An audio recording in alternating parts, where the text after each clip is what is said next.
December 1944. The Pacific is pitch black. No moon, no lights, nothing. 12 Japanese bombers are heading straight for American troops who are sleeping on the ground below. And there's only one U.S. aircraft in the sky to stop them, a P-61 Black Widow. The Japanese think darkness makes them invisible. But tonight, something is hunting them. No flares, no searchlights, no warning.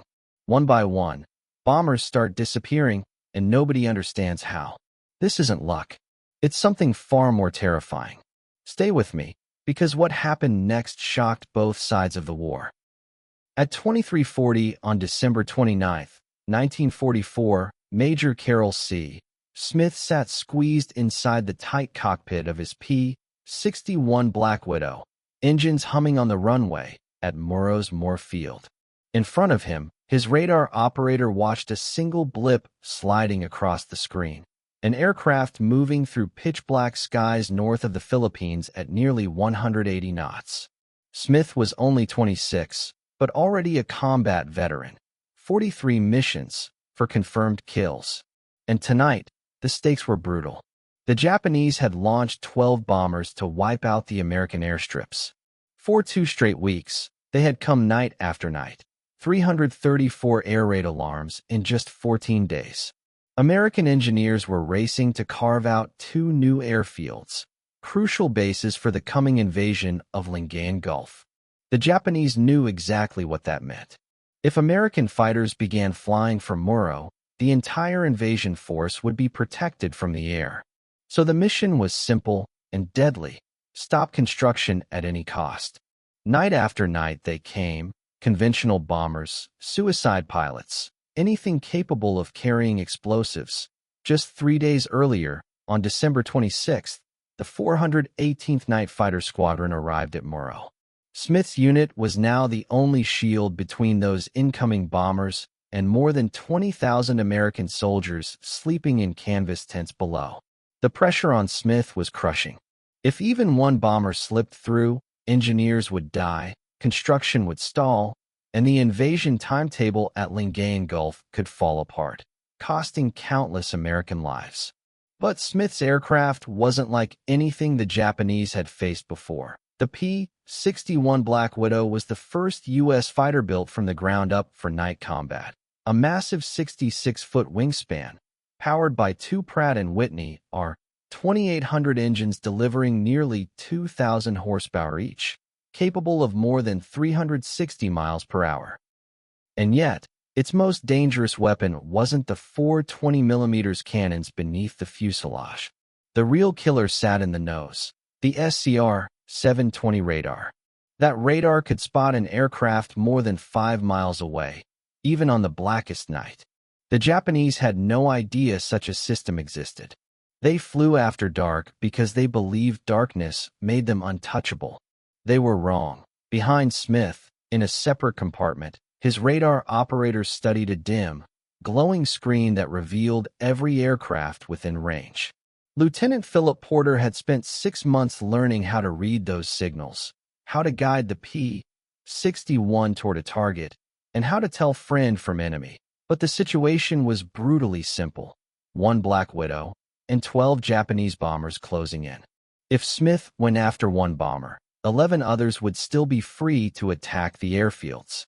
The math was cruel. Even if he managed to bring down 3 or 4, the rest would still drop their bombs. That meant dead engineers, wrecked runways, and a delayed invasion. Smith had spent 18 months preparing for nights exactly like this. Intense training at Orlando Army Airfield in Florida. Radar intercept drills, night navigation, gunnery practice in total darkness. Every exercise drove one lesson home. Night combat was the most unforgiving kind of flying there was. There were no visual cues, no horizon, only instruments, radar readings, and the constant worry that the blip you were tracking wasn't friendly. The 418th had flown its first combat missions back in November 1943 from rough airstrips in New Guinea, first in P-70 Havocs, then in modified P-38 Lightnings fitted with experimental radar. The P-61s didn't arrive until September 1944, and the Black Widow was a completely different animal. Stable, powerful, forgiving, and most importantly, its radar actually worked. But even the best technology couldn't make Smith's problem any easier tonight. 12 bombers were closing in. Smith's fuel would barely last 3 hours. If he spent 10 minutes on each target, he could only intercept 3 before having to turn back. The other 9 would reach the airfields, and with them, hundreds, maybe even thousands of casualties if they struck fuel dumps or ammunition stores. Tonight, Smith wasn't just flying a plane. He was standing between destruction and the soldiers below. To witness how one pilot hunted 4 enemy bombers in total darkness, hit like and subscribe, and help bring these forgotten stories back to life. Back in the cockpit, Porter's voice crackled over the intercom at 2342. 4 distinct blips appeared on the radar, all heading south toward Mindoro, each at a different altitude. Smith faced a critical choice: which bomber to engage first, and could he realistically intercept all 4 in a single night without running out of fuel? He slammed the throttles forward. The twin R-2800 engines roared to life, and the Black Widow surged upward at 2,000 feet per minute. Porter guided him with precise vectors: heading 035, altitude 8,000 feet, range for miles. Through the canopy, Smith saw nothing, just darkness. No moon, no stars, clouds thick and heavy, hiding everything. This was exactly why the Japanese had chosen tonight. Pitch-black skies were supposed to make their bombers invisible to any conventional fighter. But Smith wasn't flying anything conventional. The P-61's SCR-720 radar featured a rotating parabolic dish in the nose, sending microwave pulses across a 180-degree forward arc. When those pulses struck an aircraft, they bounced back, appearing as glowing blips on the operator's screen. The radar scope displayed 2 critical readings, one showing azimuth, left or right of the plane's nose, and the other showing elevation, above or below. Tonight, that technology would decide who lived and who died. Porter's eyes darted between both radar scopes, guiding Smith with precise verbal commands: left 5 degrees, down 3. The system worked flawlessly, but only because Porter was exceptional at his craft. At 3 miles out, Smith activated his own smaller radar display embedded in the instrument panel. It was simpler than Porter's, showing only range and relative position, but it was all he needed. As the target drew closer, Smith could track it independently, preparing for the attack. The enemy aircraft emerged on his scope: a Mitsubishi G4M, the infamous Betty bomber. The Americans called it the Betty.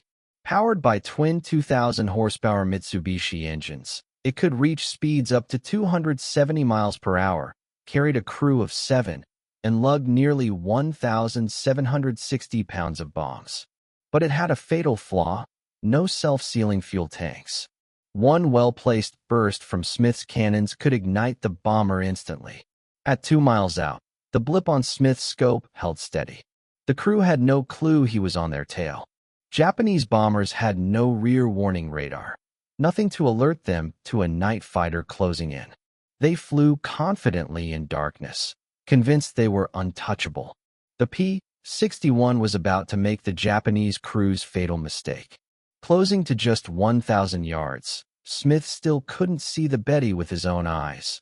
The night was completely black. He relied solely on the radar blip. As the distance shrank, 800 yards, 700, 600, the target slowly emerged against slightly lighter clouds. Tiny flames flickered at the exhausts, faint orange glows from the engine nacelles. Smith maneuvered the Black Widow into position, slightly below and behind the bomber, lining up the 4 powerful 20mm Hispano M2 cannons mounted beneath the fuselage for the kill. Smith's cannons were fixed forward, meaning he had to maneuver the entire aircraft to aim. He relied on the N6 gun sight integrated directly into the instrument panel, which projected a glowing reticle onto a combining glass. Inch by inch, he adjusted the P-61 until the Betty sat perfectly centered in the illuminated sight. The range closed to 400 yards. He armed the cannons. Each gun carried 200 rounds, 800 rounds in total, enough for roughly 40 seconds of sustained fire. But Smith didn't need anywhere near that. Night fighter doctrine demanded precision. Close and silently, unleash a brief, devastating burst, and confirm the kill. It was time to move on to the next target. Every wasted round on a single bomber meant fewer chances against the others. At 350 yards, Smith squeezed the trigger. The 4 cannons roared in unison, a deafening blast even through the P-61's engines. High-explosive 20mm shells tore through the night at 2,800 feet per second, tracers cutting red streaks across the darkness. In just 2 seconds, 48 rounds found their mark. The Betty's right wing erupted in fire, its fuel tanks igniting instantly. The bomber rolled sharply to the right, plunging into a steep dive. Smith watched silently as the burning aircraft illuminated the clouds far below, a brief, hellish glow in the night sky. It hit the water 8 miles north of Mindoro at 23:57. 1 bomber down, 11 still out there. But Smith's fuel gauge told a different story. He had already burned through 15% of his fuel, and 3 more contacts glowed on Porter's scope, all heading for the airfields, all separated by miles of empty black sky. Smith had exactly 112 minutes of fuel left. At 0:14 on December 30th, Porter locked onto the second target, heading 180, altitude 6,000 feet, range 6 miles. Smith rolled the P-61 south and began to descend. Now the problem wasn't courage, it was geometry. The second bomber was 23 miles from the first kill, and the Black Widow cruised at 280 miles per hour. That meant roughly 5 minutes to intercept, 5 minutes for everything to go right or fall apart. Every minute counted. In those 5 minutes, the bomber crept closer to Mindoro, closer to the vulnerable airfields, closer to completing its deadly mission. Smith pushed the Black Widow harder, throttles forward, climbing to 320 miles per hour. The twin R-2800 engines drank fuel voraciously at full power. Every minute at maximum speed cost him 3 minutes of patrol endurance.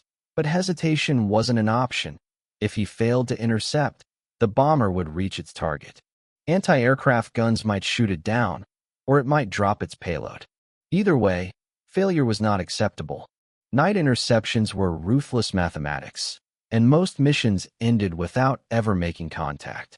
The sky stretched endlessly above them, a vast black canvas that hid every movement.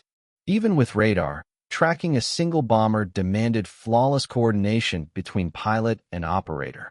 Tracking 4 in a single night was almost unthinkable. Since arriving in the Pacific, the 418th Night Fighter Squadron had claimed only 18 kills in 14 months. Smith himself already had 4. Taking down 4 more in one night would have crowned him the top American night fighter ace of the war, but accolades didn't matter tonight. What mattered was stopping those bombers before they reached the airfields. Porter's voice crackled over the intercom, calling out precise corrections. Smith adjusted the P-61's heading as the second blip on the radar grew stronger. For miles, 3-2. At 1 mile, he finally spotted the bomber, another Betty. Same silhouette, same deadly weakness, unprotected fuel tanks.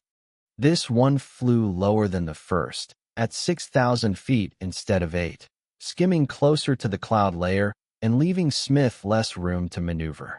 He eased the Black Widow into position, slightly below and behind the target. The approach had to be flawless.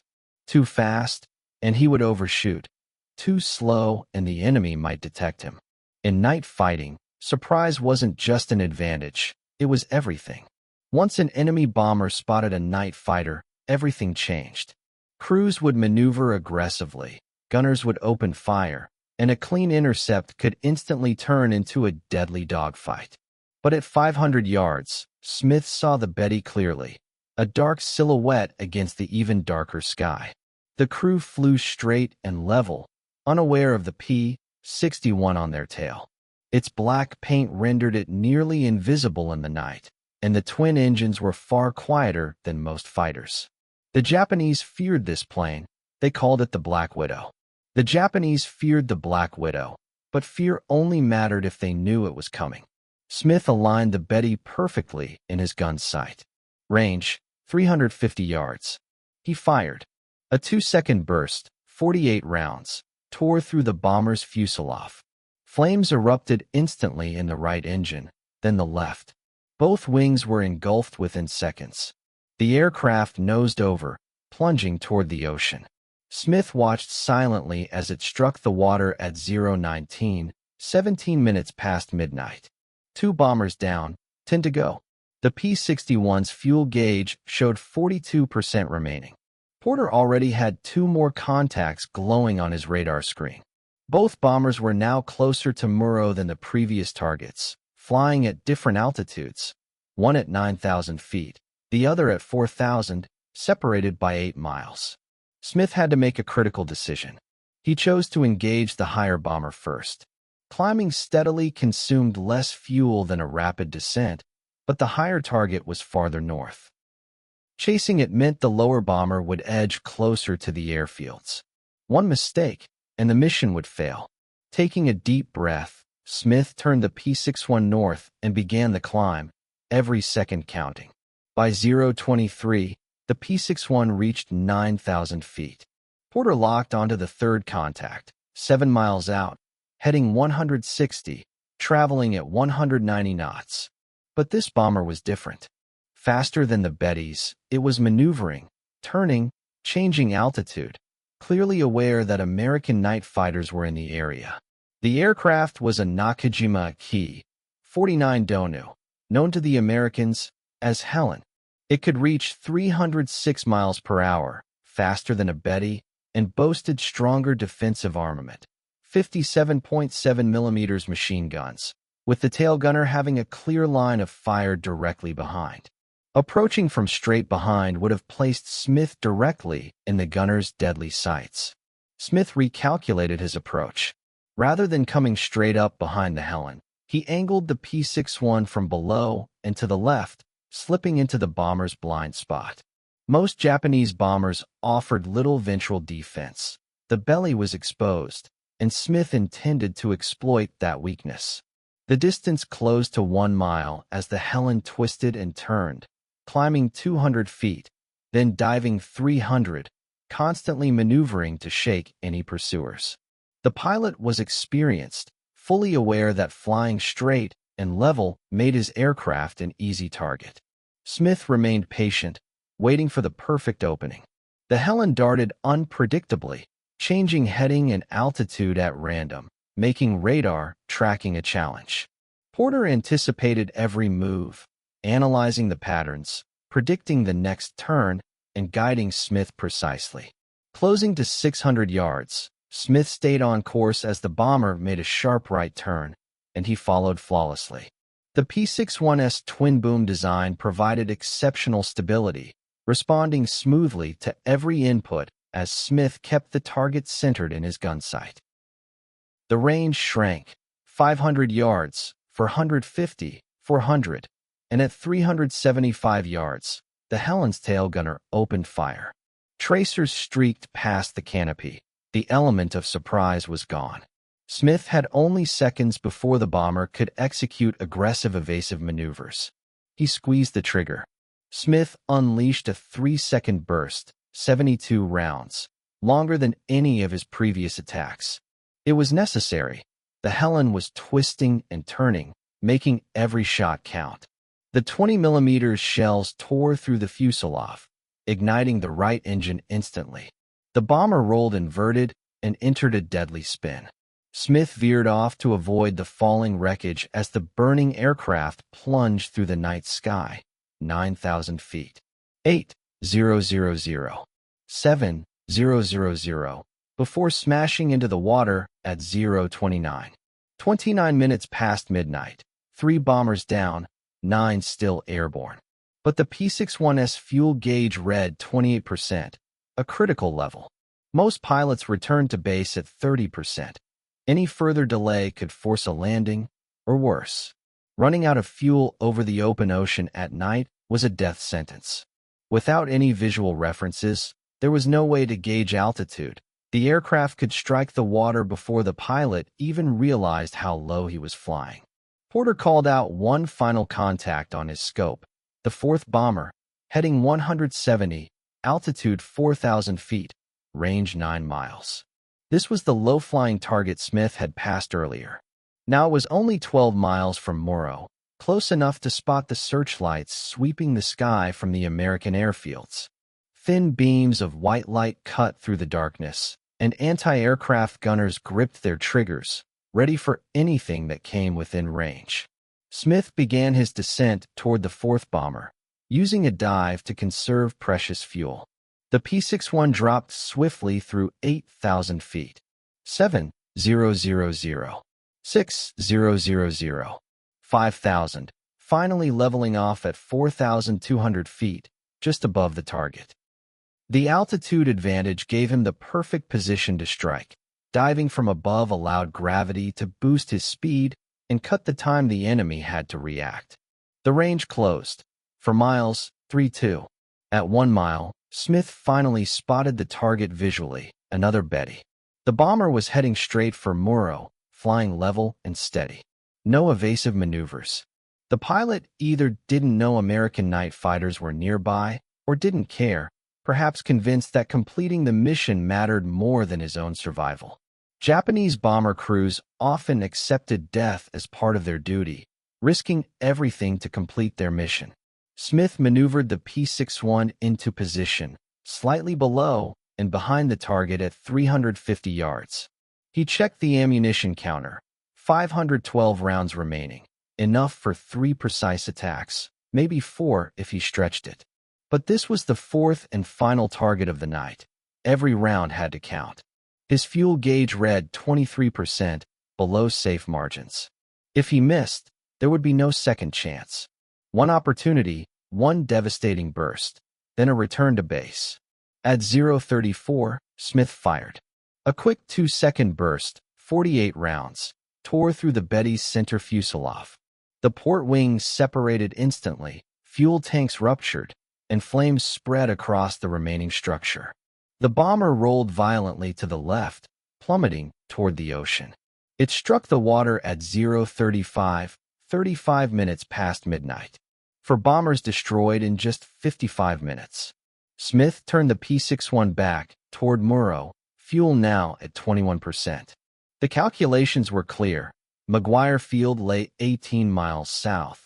The Black Widow burned roughly 100 gallons at cruise speed, leaving Smith with about 60 gallons to get home safely.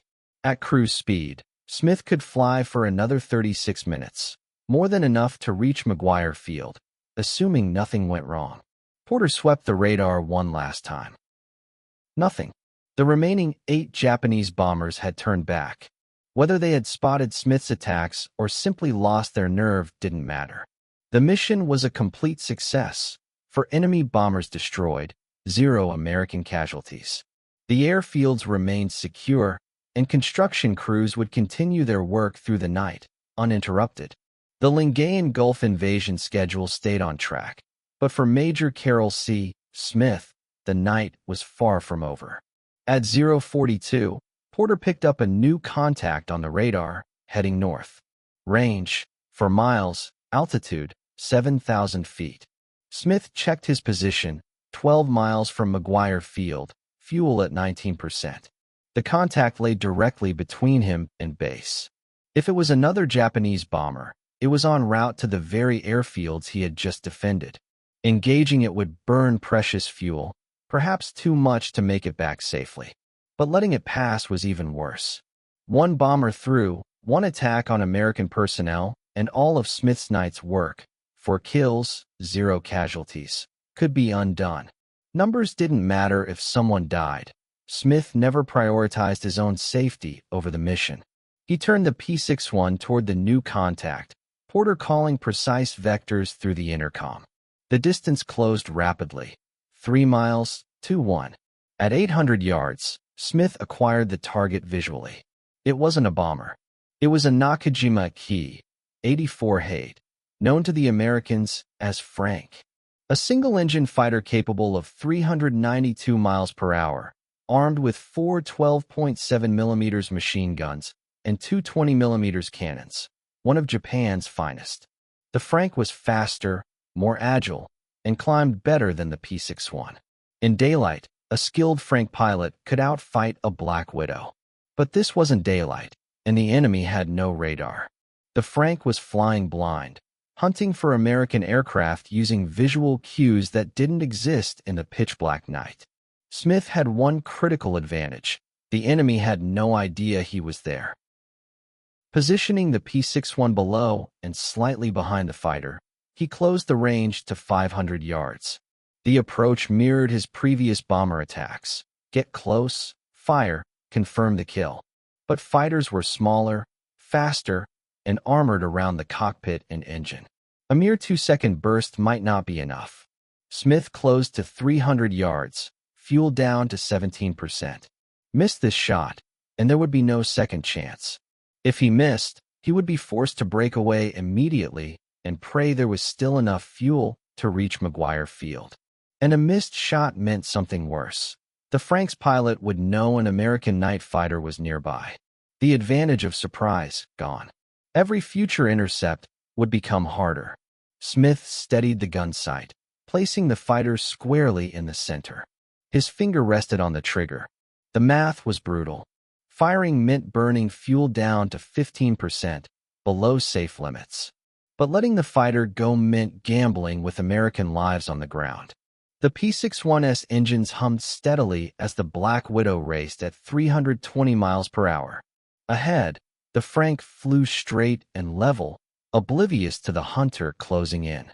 At 0:45, Smith made his move. He squeezed the trigger. A 3-second burst, 72 rounds, the longest of the night, tore through the fighter's tail and engine cowling. Flames erupted instantly, black smoke pouring skyward. The Frank rolled sharply to the right and plunged downward. Smith followed with his eyes as it descended through 7,000 feet. 6,000. 5,000. The inferno grew with each passing second. At 3,000 feet, the pilot ejected, parachuting into the darkness below. Smith watched the parachute blossom against the black sky, a white canopy marking the Frank's pilot escaping death. The fighter itself continued its deadly dive, striking the water at 0:46. Fuel now read 15%. The engagement had burned more than expected. McGuire Field lay 11 miles south.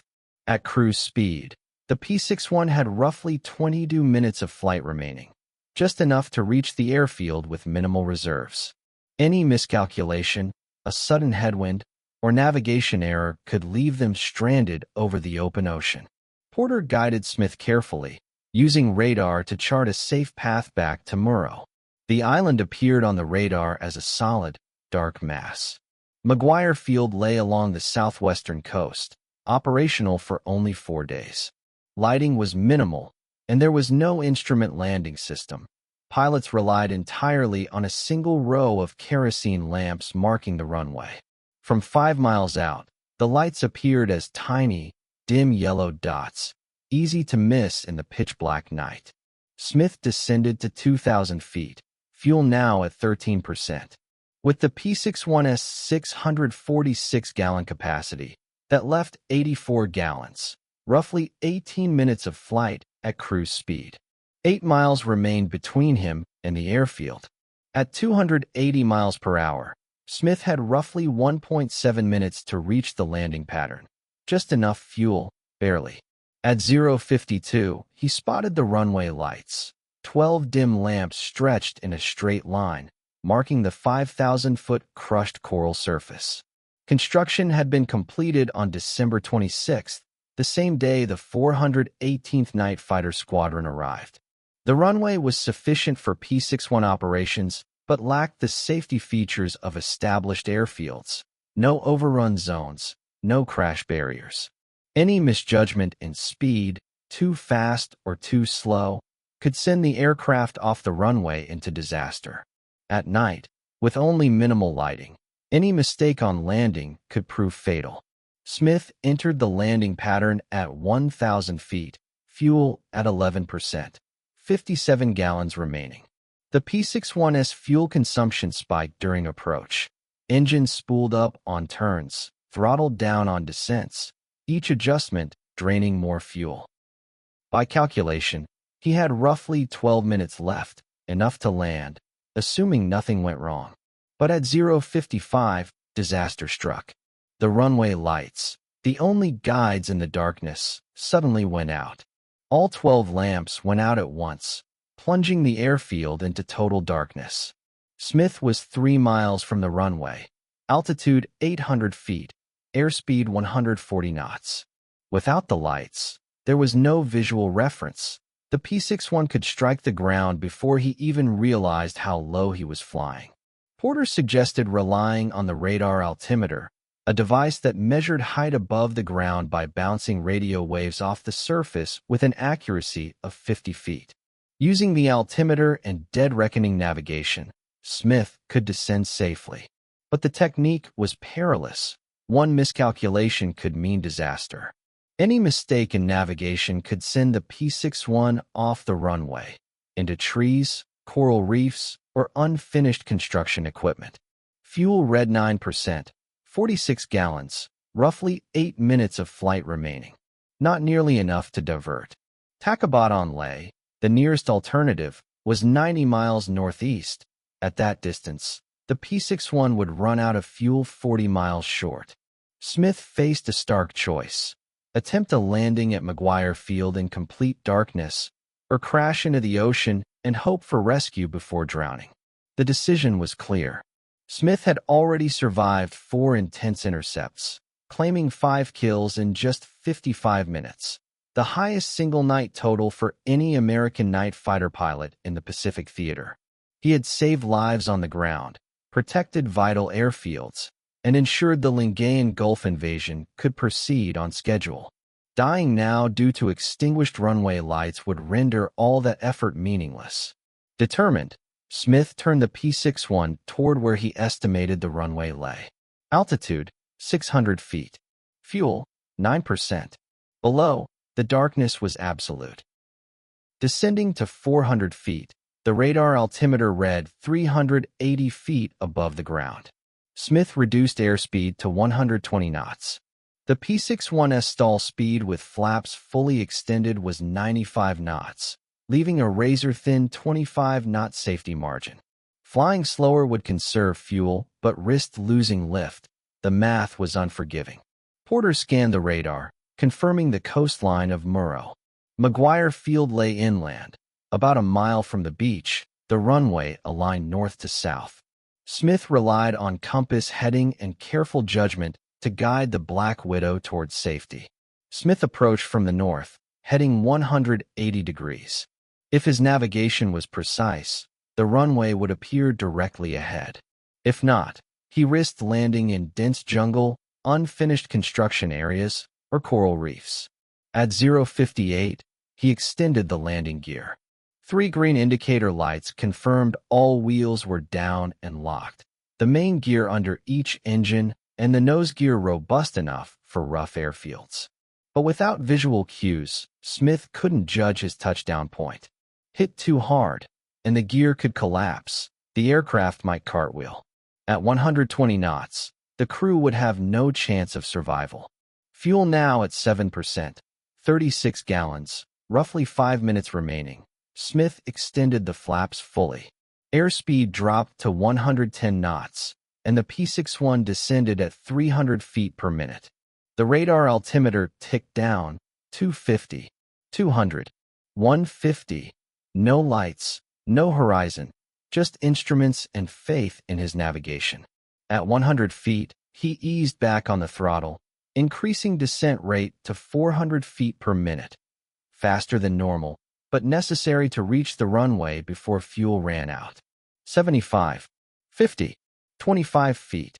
Smith braced for touchdown, hands gripping the control column, feet poised on the rudder pedals, ready to correct any deviation. At T-059, the P-61's main wheels slammed onto the crushed coral. The jolt reverberated through the airframe, but the landing gear held firm. 3 seconds later, the nose will touch down. Smith applied the brakes, feeling the aircraft decelerate rapidly. 100, 80, 60, 40 knots. The Black Widow slowed to taxi speed, 20 knots, with Smith still unable to see his exact position on the runway. He held the brakes until the P-61 came to a complete stop. Fuel now reads 6%, 29 gallons remaining, roughly 3 minutes of flight time. Ground crew rushed forward, flashlights cutting through the darkness, guiding Smith to the parking area. At 1:03, the P-61's engines finally fell silent, 1 hour and 3 minutes after takeoff. Smith climbed out of the cockpit, legs stiff, hands trembling, not from fear, but sheer exhaustion. 5 intercepts, 5 kills, 1 blind landing, all accomplished in just 63 minutes of relentless combat. Porter emerged from the radar operator's compartment, equally spent. He had tracked every target, vectored Smith to each intercept, and maintained radar contact through the entire engagement, proving why teamwork was as crucial as skill in the dead of night. Without Porter's expertise, none of those kills would have been possible. Night fighting demanded flawless teamwork, pilot and radar operator operating in perfect synchrony. The ground crew inspected the P-61. No damage. All 4 cannons functioning perfectly. Total ammunition used, 408 rounds. Smith had begun the mission with 800 rounds and landed with 392 remaining, enough for 2 more intercepts, but 0 fuel for additional pursuits. At 1:15, intelligence officers arrived, requesting times, locations, altitudes, and aircraft types. Smith recounted from memory. 4 Mitsubishi G4M Betty bombers, 1 Nakajima Ki-49 Helen bomber, and 1 Nakajima Ki-84 Frank fighter, all destroyed between 23:57 on December 29th and 0:46 on December 30th.